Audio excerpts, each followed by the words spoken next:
Not all St. Louis County commissioners were on board with today's vote on next year's budget, and with it, a more than 12% property tax levy increase. The budget did pass by a vote of 6-1, with Commissioner Ashley Grimm voting against it. While other commissioners felt the increase was needed due to rising costs and funding cuts, Grimm pointed to a couple line items she didn't agree with. That included money set aside for scholarships that she claims already have solid funding sources, and her concerns over how opioid settlement dollars are doled out.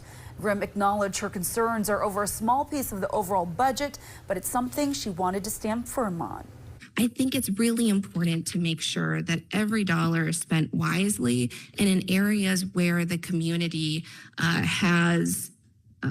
gets the most benefit and has said they needed the most. Meanwhile, Commissioner Patrick Boyle questioned how Grimm can't support this levy after past votes she's made that helped form today's budget.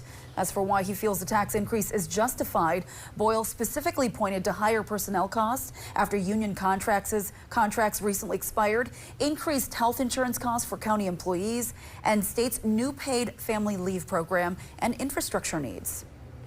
There's no real frills in this. It's about, I think, protecting, once again, our 1,900 employees and the most vulnerable adults and children in our county. Several commissioners pointed out today this kind of increase is unsustainable in the future. Even though commissioners approved the 12.4% property tax levy increase, they say some of that impact could be offset because of the county's recent tax base growth. Proposed property tax statements showing how exactly you'd be impacted should have already showed up at your doorstep.